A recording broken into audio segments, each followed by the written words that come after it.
오늘은 요한복음 15장 9절에서 11절의 말씀을 통해서 계명을 지키라라고 하는 말씀으로 은혜를 나누고자 합니다. 요한복음을 설교를 듣고 있는 여러분들도 참 위대하시고요. 그리고 이 어려운 말씀을 여러분에게 어떻게 하면 은혜되게 잘 전할까 하면서 제가 설교를 이어가고 있는데 참 그것도 쉽지 않은 일인 것 같습니다. 오늘도 줄곧 강단에서 기도했습니다. 하나님, 이 어려운 말씀을 전할 때 우리 성도들이 성령의 감동이 돼서 그 말씀을 잘 이해하게 해주시고 그 말씀의 은혜를 받게 해주십시오. 그렇게 기도를 드렸습니다. 여러분, 오늘 우리에게 주신 이 말씀 어떤 말씀인지 또 함께 겸손하게 진리의 여행을 떠나보도록 하겠습니다. 15장 1절부터 시작합니다. 나는 참 포도나무요 너희는 가지니 너희가 내 안에 내가 너희 안에 있으면 너희는 과실을 많이 맺나니 무릇 너희가 나를 떠나서는 아무것도 할 수 없다 라고 하는 말씀을 접하게 됩니다. 참 귀한 말씀입니다. 신자들이 어떻게 살아가야 승리하는 삶을 살 수 있을까? 그리고 신자들의 구원은 어떻게 가능한 것일까? 우리 인간의 연약함과 부족함을 이 말씀 하나로 해결해 주는 것 같습니다. 하나님과 하나 되는 경지, 즉 우리가 만드는 열매로 하나님께 영광을 돌리는 것이 아니라, 내가 맺는 것이 아니라 하나님과 연합하는 것이고, 가지가 포도나무에 붙어 있으면 절로 과실을 맺는다고 오늘 본문은 우리들에게 말씀하고 있습니다. 그러면서도 이 말씀을 선포하시는 예수님조차도 많은 어려움을 겪었던 것 같습니다. 그 내용의 흐름을 보면 이스라엘 백성들은 하나님의 율법을 철저하게 지키려고 애를 썼습니다. 그럼에도 불구하고 예수님이 오셨을 때에 가장 질타의 대상이 바리새인들과 사두개인들과 그 율법을 잘 지킨다고 하는 유대인들이었습니다.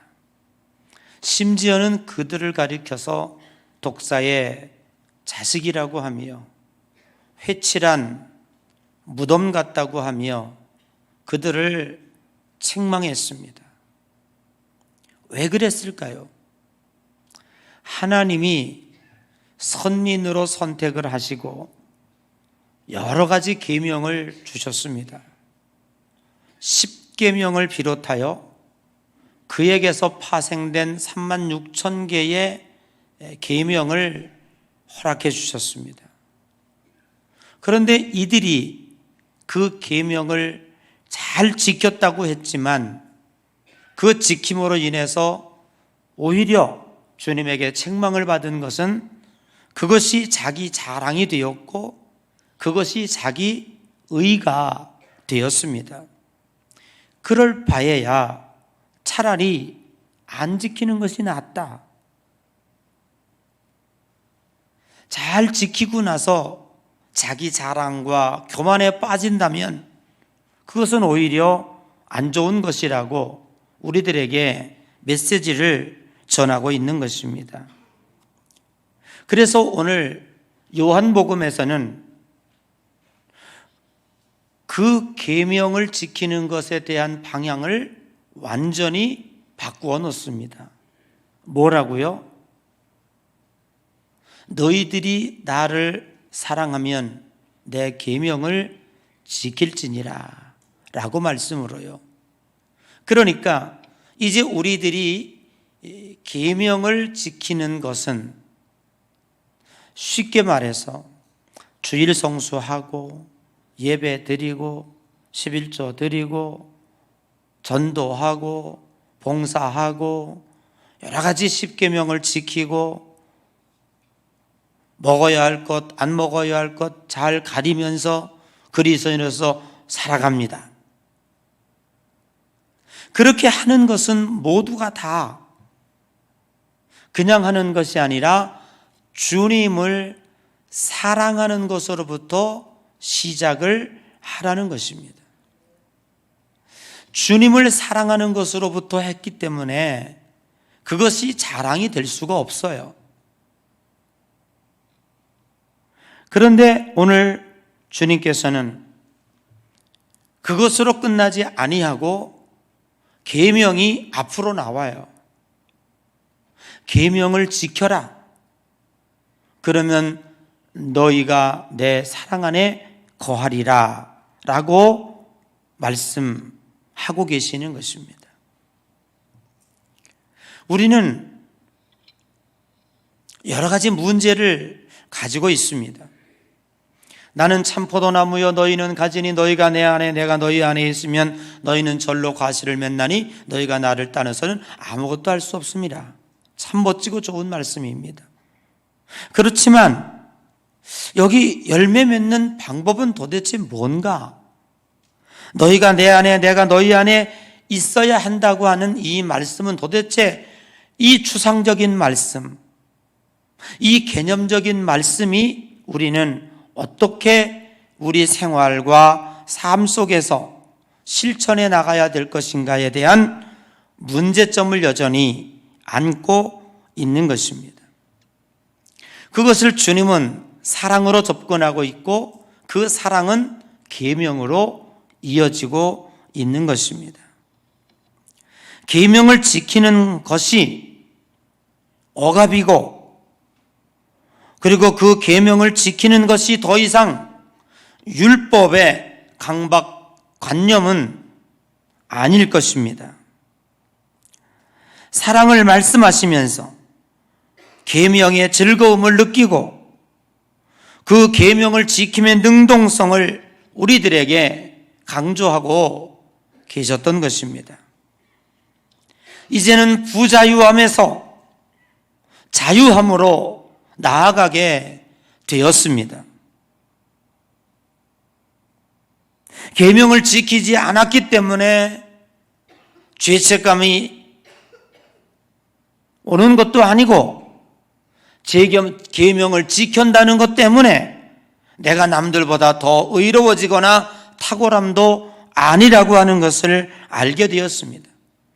그래서 주님은 우리들에게 진리가 너희를 자유케 하리라 라고 말씀하십니다.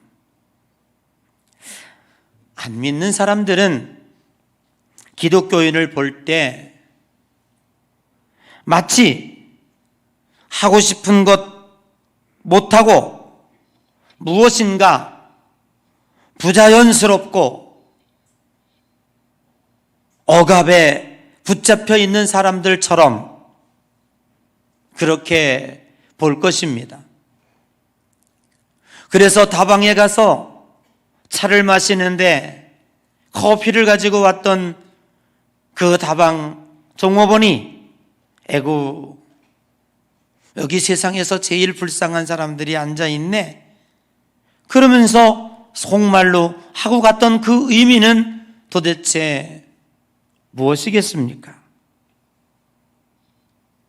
그래서 세상 사람들은 기독교인이 되는데 여러 가지 주저함들이 있습니다. 즐겨하는 담배를 끊어야 한다든지 혹은 음주를 하지 않아야 한다든지 기타 여러 가지 등등의 자신들에게 있어서 하지 말아야 할 것에 대한 억압을 가지고 있을 것입니다. 그런데 오늘 우리들은 그렇게 하지 않음으로 인해서 불편함이 있던가요? 그렇지 않습니다. 그들은 우리를 잘 모르고 우리들이 이 하나님의 말씀에 순종하여 나아가는 이 기쁨을 도저히 이해하거나 납득할 수 없는 것입니다. 오늘 10절 말씀에 보면 그의 계명을 지켜 사랑 안에 거하는 것 같이라고 하는 말씀이 대두됩니다. 자, 이제 우리가 정리해 보면 하나님의 율법을 지키는 것에 대하여 이스라엘 유대인들을 책망하고 있습니다. 그리고 예수님은 주님의 말씀 안에 거하는 것에 대해서 너희들이 나를 사랑하면 계명을 지키라고 말씀을 이끌어 갑니다. 그러다가 갑자기 계명이 앞으로 나오게 됩니다. 계명을 지켜라. 그리하면 너희가 내 사랑 안에 거하리라. 좀 이상하지 않습니까? 바뀌었죠? 너희들이 나를 사랑하면 계명을 지키라고 하시더니 이제 15장이 끝나기도 전에 계명이 앞으로 튀어나왔어요. 계명을 지켜라. 그리하면 너희가 내 사랑 안에 거한다는 거예요. 이것은 굉장한 뉘앙스의 차이가 있습니다. 너희가 나를 사랑하면 내 계명을 지키라는 것, 사랑하는 마음으로 계명을 지키라고 하는 것에 대해서는 전혀 우리들에게 문제가 없었습니다. 그런데 계명을 지키라고 하는 계명이 앞으로 툭 튀어나왔어요. 그러면 너희들이 내 사랑 안에 거한다는 것이지요. 왜 그랬을까?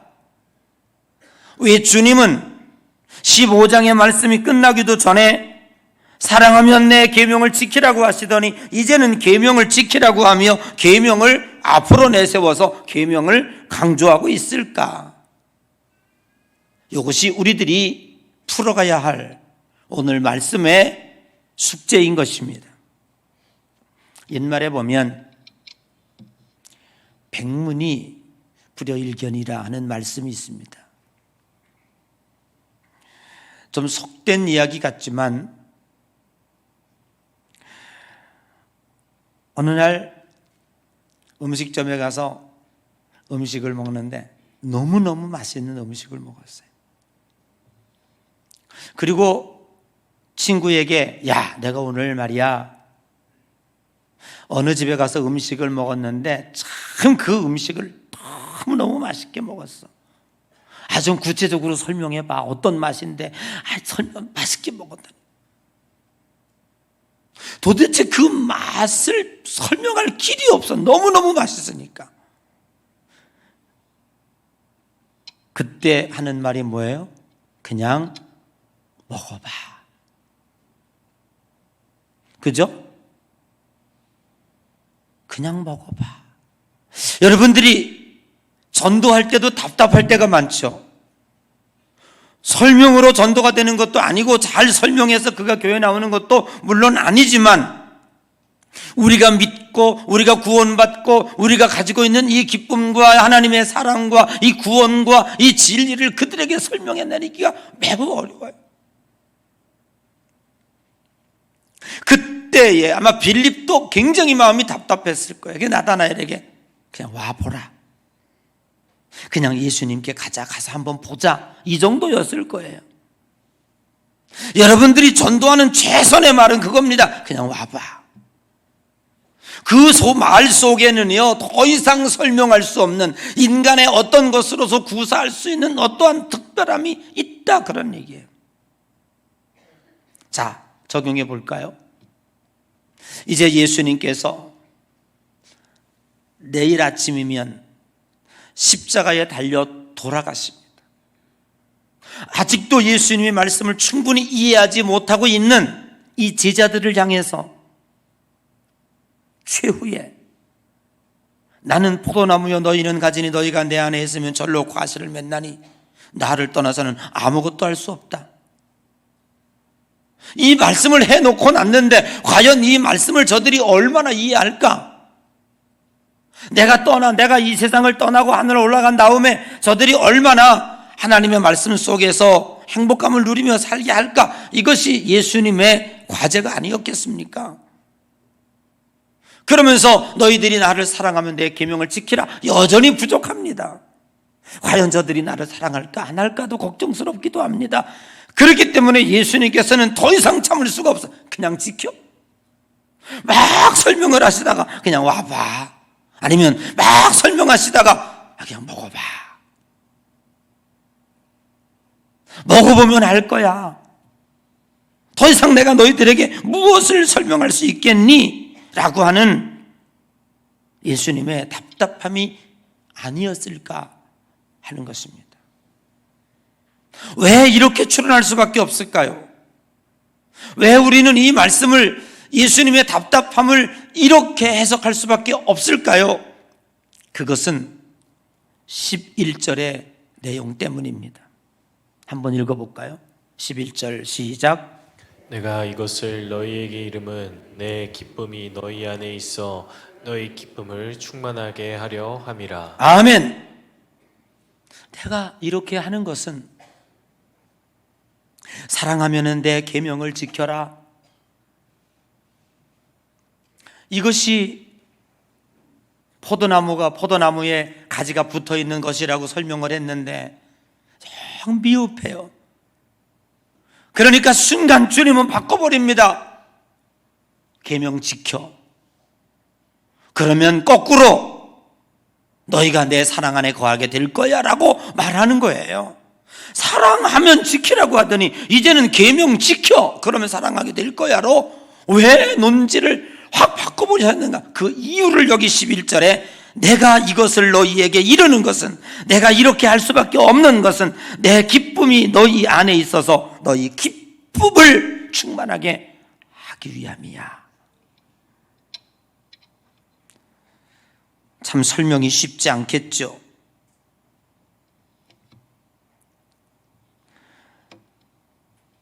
사랑하기 때문에 계명을 지키는 것인데 계명을 지켰더니 하나님의 사랑과 하나님의 축복이 알게 되는,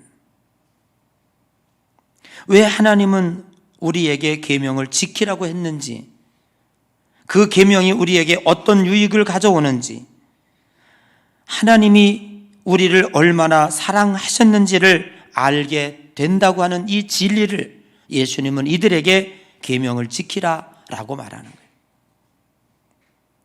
여러분, 계명 없이 사는 세상 사람들과 하나님의 말씀에 붙잡혀 사는 우리들 사이에 비교 분석해 보면 과연 저들이 행복할까요? 여러분이 우리가 상상하는 것 이상으로 많은 것을 가진 것 같고 저들은 우리보다도 더 자유함 속에서 방종에 가깝도록 하고 싶은 것 하고 살고 있는 것 같지만 이 세상 사람들만큼 허무한 게 없어요. 저들은 무진 허무함을 느낍니다. 얼마나 안타깝겠습니까? 계명대로 사는 우리들의 삶은 의미가 있습니다. 우리는 축복의 길을 걸어가고 있습니다. 우리는 우리 나름대로의 기쁨과 행복을 누려가고 있습니다. 우리 속에서 예수 그리스도를 빼버린다면 과연 저와 여러분들의 삶의 의미는 무엇이겠습니까? 그냥 이렇게 살다가 죽으라고요? 과연 우리가 그렇게 생명처럼 추구하고 있는 돈과 명예와 권세와 쾌락은 과연 우리들에게 어떤 의미일까요? 저 튀르키예에서 어느 날 갑자기 지진을 통해서 죽어가는 저 생명들에게 과연 그것은 무엇이 의미가 있었을까요? 깊이 생각해 보면 우리는 하나님의 백성이 되었다고 하는 것이 얼마나 다행인지 알 수 없습니다. 어떤 사람이 저한테 물어요. 목사님은 죽는 것에 대해서 어떻게 생각하십니까? 저는 정확하게 정의하고 있습니다. 저는 죽는 것 두렵지 않습니다. 다만 어떻게 죽는가가 두렵습니다. 그래서 우리는 왜 신앙생활을 해야 되는 거 아니? 잘 죽기 위해서 신앙생활합니다. 지금 죽는다고 해도 두렵지 않습니다. 죽음에는 철저하게 전제되는 것이 있습니다. 죽음을 두려워하지 않는 자에게는 두 가지가 준비되어야 되는데, 하나는 철저히 죽음은 준비된 자가 맞이해야 합니다. 할렐루야. 여러분, 죽음을 잘 준비하시기 바랍니다. 어떻게 준비하는 것은 여러분들이 스스로 하십시오. 두 번째는 죽음 이후에 갈 때가 정해져 있어야 합니다. 부자와 나사로의 비유에서 정확하게 우리들에게 가르쳐주고, 둘 다 죽었습니다. 그러나 살 때는 같이 살고 있지만 죽어서 가는 데는 각자 다릅니다. 성경은 마태복음 25장 14절에서 25절에 달란트의 비유를 말씀하고 있습니다. 거기에서 이해 못하는 것이 있습니다. 있는 자에게 뺏어서 그 한 달란트 아무것도 안 하고 순종하지 아니하고 무익하고 게으른 종의 거 그 한 달란트 뺏어서 있는 자에게 더 주어라. 가진 자가 더 갖도록 해주시겠다는 겁니다. 성경은 부익부 빈익빈을 조장하는 것이 성경인가? 아니, 어떻게 가난한 것 그 하나를 뺏어서 부자 있는 자에게 더 주라고 말씀하실까? 도대체 이 비유는 무엇일까? 저는 곰곰이 생각해 봤습니다. 여러분, 하나님의 말씀을 지키지 아니하고 주의 계명을 지키지 않는 자는 있는 것도 뺏겨서 피핍해집니다. 그러나 하나님의 말씀을 지키는 자는 더 풍성해져서 받은 것보다 30배, 60배, 100배의 기쁨을 누리게 됩니다. 이것이 하나님께서 우리에게 주시는 영적인 은혜라고 하는 사실입니다. 예수님의 취지는 이것입니다. 요한복음 17장 18절에 보면 아버지께서 나를 세상에 보내신 것 같이 나도 그들을 세상에 보내었고, 20장 21절에 너희가 평강이 있을지어다 아버지께서 나를 보내신 것 같이 나도 너희를 보내노라.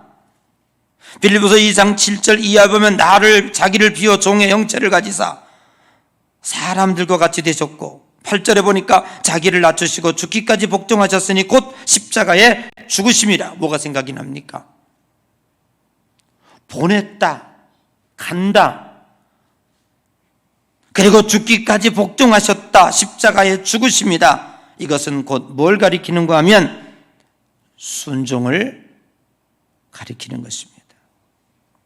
내가 하나님을 위해서 열정이 있다는 것과 하나님이 내게 말씀하신 것에 대하여 순종하고 그 순종의 결과를 누리는 것은 결과적으로 차이가 있습니다. 이것이 신자인 것입니다. 이것이 믿음의 백성들인 것입니다. 우리나라 한국 선교 초기에 그 장로교회 선교사 언더우드와 감리교회의 선교사 아펜젤라 선교사가 인천항에 동시에 발을 디뎠습니다. 그리고 오늘날 이렇게 대한민국이 세계의 영적인 기독교 강국이 되었습니다. 장로교 선교사들은 들어와서 교회를 많이 세웠습니다. 전도하고 교회 세우는 일에 열심을 다했습니다. 그래서 그때부터 장로교회가 감리교회 교회 숫자는 많아지게 됐습니다. 그런데 감리교회 선교사 아펜젤라 선교사는 물론 교회도 세웠습니다. 들어오자마자 내리교회, 정동제일교회, 상동교회, 종교교회 등등의 교회를 많이 세웠습니다. 그러나 이 아펜젤라 선교사의 관심에는요, 교회도 있었지만 학교, 병원, 사회복지시설, 그래서 이화학당, 배재학교, 연희전문학교 등등의 모든 것들을 많이 세웠습니다. 돈이 많이 드는 선교를 했습니다. 오늘날 그것이 이렇게 한국의 발판이 되었던 것이지요. 그런데 여러분, 그렇게 많은 돈이 왔는데 그 돈이 어디서부터 온지 아십니까? 그 미국 선교 역사에 이렇게 기록하고 있습니다. 아벤젤라 선교사가 이렇게 마음껏 선교의 일을 할 수 있도록 한 그 뒷받침에는 미국 북감리교회의 여신도들의 주머니에 있었다는 거예요. 그 북감리교회 여선교회에서 선교사를 파송하고 지원한 거예요. 그럼 그 지원이, 그들의 마음 뭐냐면, 하나님을 믿는 그들은 꼬깃꼬깃 주머니에 물질을 모았다가 이제 아벤젤라 선교사가 참 희귀한 지역 한국으로 간다니까 마음껏 보낸 거예요. 그 여자 신도들이 그 돈을 모아가지고, 그래서 그것이 우리 한국의 선교를 이루었다고 하는 것이지요. 이게 기독교인들입니다. 누가 우리에게 당신은 왜 돈을 버느냐고 묻는다면 우리는 하나님의 뜻을 이루기 위하여 버는 거예요. 이들이 그렇게 돈을 벌어서, 이들이 그들의 돈을 저축해서 결국 하나님의 선교를 위해서 썼다는 것이지요. 가끔 성전 건축하는 교회 봉헌 예배 설교할 때가 있습니다. 그러면 앞에 앉아있는 성도들이 흐느끼는 걸 봐요. 성전 건축 봉헌 예배를 드리는데 시작할 때 그때까지 그냥 손수건이 젖도록 흐느끼고 눈물 흘리고 그래요. 그런데요, 그분들 볼 것 없어요. 이 교회를 짓는데 눈물과 땀과 물질을 다해서 헌신한 사람들이 감격합니다. 감격해가지고 아마 그 사람은 이 봉헌 예배가 끝나고요, 참 멀찍이서 십자가를 바라보면서 교회 올 때도 가슴이 설레이고, 자신의 그 하나님의 그 헌금이 여기 건물을 지어졌다, 하나님의 성전이 지어졌다는 그 감격 속에 떨립니다. 그런데 우리 목사님들이 하는 속설이 있어요. 건축을 하고 나면 반드시 교회가 시험해야 된다는, 그래서 갑절로 기도해야 된다고 하는 얘기를 종종 합니다. 왜요? 사탄이 틈탑니다. 누구에게 틈타는가 하면, 아까운 헌금이지만 하나님의 성전을 건축을 위해서 열심히 헌금하고, 헌금은 없지만 그냥 어깨가 무너져라 벽돌을 지어 날르고 시간 주위에 성전에 헌참하고 땀 흘린 이들은요, 절대로 사탄이 틈타지 않습니다. 시험에 들지 않습니다. 그런데 지금 할 일도 많은데 이렇게 성전 지어야 돼? 우리가 살기도 바쁜데 자꾸 헌금 내라고 그래? 그리고 그 어떠한 명분을 따져서라도 안 했던 그 부류들, 성전 세워지는 것만큼 싫은 게 없어요. 성전이 이렇게 우뚝 섰는데 자기들은 전혀 기쁘지 않아. 왜? 한 일이 없으니까요. 그래서 마귀는 그 사람들에게 틈을 타서 교회가 문제가 일어납니다. 성전 건축 후에 문제가 일어납니다. 여러분, 이것은 우리들에게 무엇을 의미하고 있을까요? 계명을 지킨 자는요, 절대로 마귀가 틈타지 않습니다. 그 주님과 우리 사이를 갈라놓을 틈이 없습니다. 이것이 뭐예요? 나는 참 포도나무여 너희는 가지니 너희가 내 안에 있으면 너희는 절로 가시를 맺나니 나를 떠나서는 너희들이 아무것도 할 수 없습니다.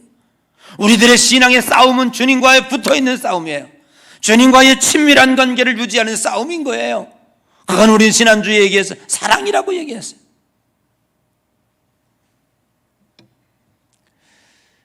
우리는 이 영적인 싸움에서 승리하는데 계명이 아무것도 아닌 것 같지만, 주님의 계명을 지킨 자는 곧 주님의 사랑 안에 거하는 자입니다.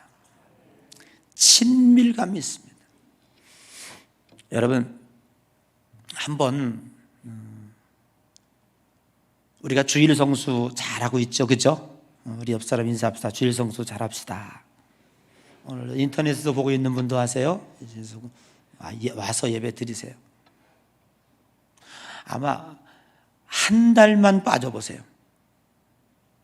여러분, 주일날 한 달만 빨아보세요. 한 달 빠진 것이 문제가 아니라 왠지 주님과의 관계가 섭섭해집니다. 1년 빠져보세요. 1년 만에 교회 나와 보세요. 전혀 매주 빠짐없이 주일날 교회 나왔을 때에 그 나의 영적인 느낌과 1년 후에 내가 나와서 앉아 예배드리는 그 느낌은요, 하늘과 땅 차이예요. 그만큼 주님과 나 사이는 멀어져 있는 거예요. 이것이 오늘 주님이 우리들에게 원하시는 답답한 마음이라고 하는 사실을 우리는 분명히 깨달아야 할 줄로 믿습니다. 그래서 주님은 우리들에게 계명을 앞으로 내세워서 계명을 지키라, 머스트로 계명을 우리들에게 지시하고 있는 것은 계명을 지켰기 때문에 의로워지는 것도 아니고 계명을 지켰기 때문에 천국 가는 조건이 되는 것도 아니지만, 그러나 그 계명을 지킴으로 인하여 나는 참포도나무여 너희는 가지니 네가 내 안에 내가 너희 안에 있으면 절로 과실을 맺나니, 아멘.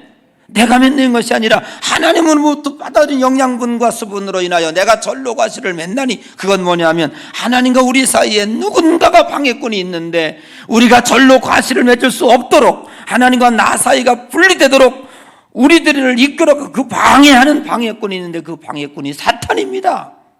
그 사탄이 무엇으로 틈을 타냐면, 그까진 거 뭐 한 번인데 뭐 한 번만 빠져. 오늘 중요한 친목 모임이고 30년을 만나는 동창회야. 이거 한 번 빠지는데 뭐 어때? 여러분 보세요. 그 한 번의 틈을 내주기 시작하면 사탄이 우리 속에 들어와서 하나님과 나 사이를 분리해 놓는다는 얘기예요. 그래서 주님께서는 거기에서 대두되는 말씀을 무엇으로 하고 있느냐면 순종이라고 하는 데는, 죽기까지 복종하셨으니 순종했다는 거예요. 순종함으로 인하여 하나님이 그 예수 그리스도의 이름을 높이 세웠다는 얘기예요. 사무엘상 15장 16절에서 35절에 순종의 중요성을 강조하고 있습니다. 사울 이야기가 나와요. 사울이 임금이 아말렉이 쳐들어옵니다. 가서 공격을 해 들어갔는데 조건이 있습니다. 이스라엘 백성들은 어느 나라에 들어가든지 전쟁에 승리했을 때에 그 나라에 있는 것을 하나도 가져와 나오면 안 돼요. 어떤 것도 가져와 나오면 안 돼요. 노략물을 취하지 말라고 그랬어요. 그런데 사울이 막상 아말렉에 쳐들어가 보니까요, 우와, 금은 보화가요 잔뜩 있고요, 송아지 염소 양들이 토실토실한데 땀이 났어요. 그래가지고 가지고 왔어요. 본국으로 전쟁 승리 노략물들을 가지고 왔어요. 그것을 지켜보고 있던 사무엘 선지자가 노발대발했어요. 그리고 사울 하나님께 기도하는데 하나님이 화가 나셨어요. 그래서 사울 임금에 가서 그랬습니다.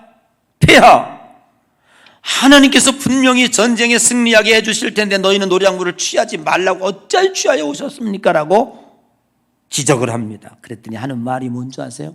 사울 임금이 들어가 봤더니 양과 소와 염소들이 얼마나 토실토실한지, 이것을 가지고 가서 하나님 앞에 제사를 드리면, 이것을 하나님의 성전에 바치면 하나님이 기뻐하실 것 같아서 가져왔다는 거예요. 참 얄팍하죠. 그렇게 핑계를 댔습니다. 그때에 하시는 말씀이 뭐냐면 순종이 제사보다 낫고 듣는 것이 순양의 기름보다 나으니라. 아멘. 오늘 우리들이 하나님 없이 하나님의 말씀을 지키고 우리가 하는 것이 의미가 뭡니까? 내가 계명을 지킴으로 내가 의로워지고 내가 이 계명을 지킴으로 자랑이 되는 것, 그것이 위해서 아니에요. 하나님이 앞세워지는 거예요. 우리가 하나님의 말씀이기 때문에 순종하는 것이지, 순종 때문에 내가 의로워지는 게 아니고 순종 때문에 잘나지는 게 아니라는 것을 여기 성경은 이야기하고 있는 줄로 믿습니다. 그래서 마태복음 7장 15절에 거짓 선지자들에서 저희들을 삼가라, 그때 예수님의 열매의 논쟁이 나오는 거예요.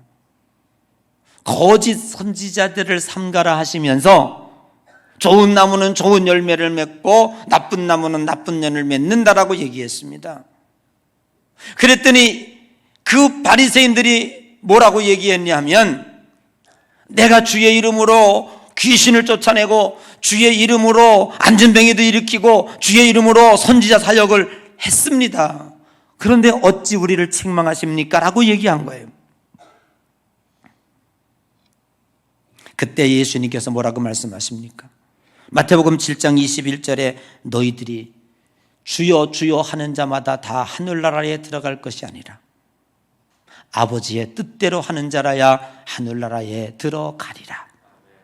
여기서 주님께서 우리들에게 말씀하고 있는 비유를 계속해서 이어지는 것을 잘 보셔야 돼요. 그리고 뭔 비유로 말씀하냐 하면 집 짓는 자의 비유가 나와요. 여러분 집에 가서 마태복음 7장을 잘 묵상해 보십시오. 반석 위에 세운 자는 집 짓는 거 가리키는 겁니다. 반석 위에 집을 짓는 자는 바람이 불고 창수가 나고 파도가 쳐도 무너지지 아니하나니 저는 이 말씀을 듣고 행하는 자니라.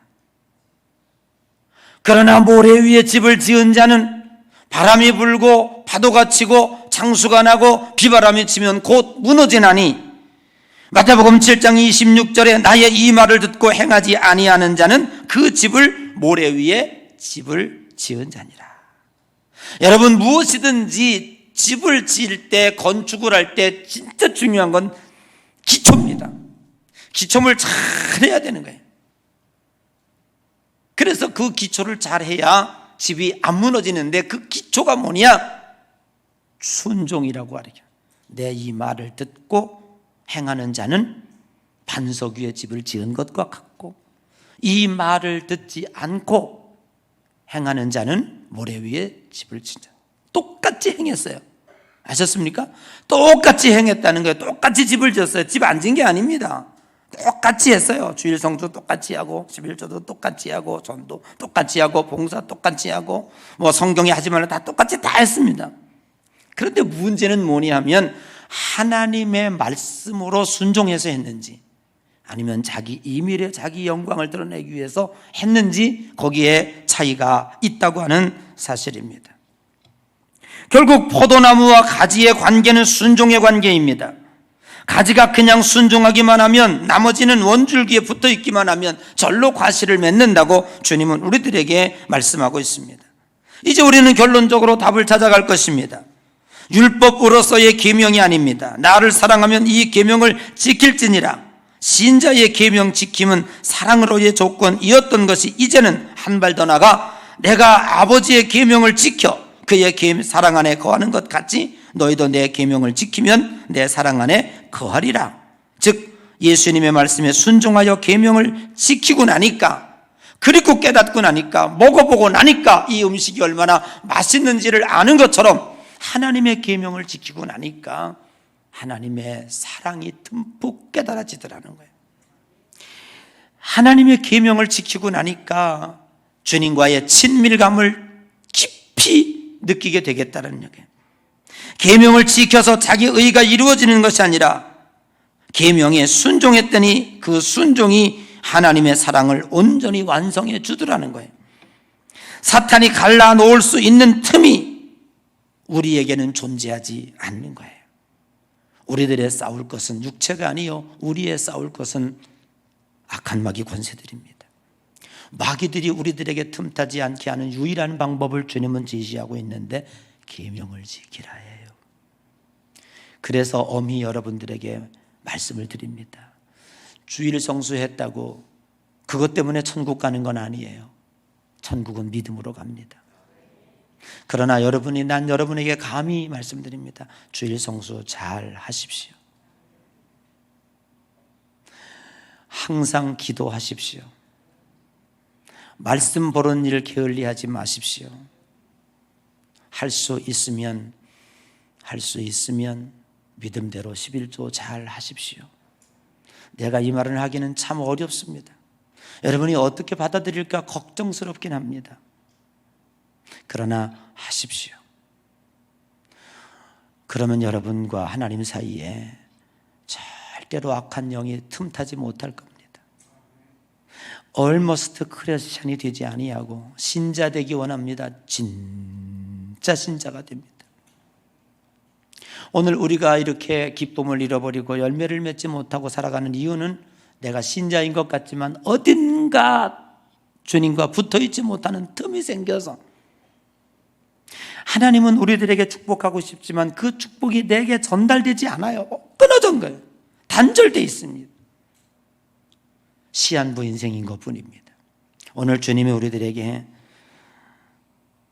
나를 사랑하면 네 계명을 지킬지니라 말씀하시면서 왜 갑자기 오늘 10절에 계명을 지켜라, 그러면 너희가 내 사랑 안에 가려 논조를 왜 바꿨을까 하는 것을 깊이 이해하시면서 여러분 하나님의 말씀과 계명을 잘 지키는 가운데, 주님을 사랑하면 지키는 가운데 여러분의 삶 속에 포도나무 열매가 주렁주렁 열리듯이 절로 과실을 맺는 하나님의 놀라운 축복을 경험하는 그러한 여러분의 삶이 되시기를 주님의 이름으로 간절히 축원을 드립니다.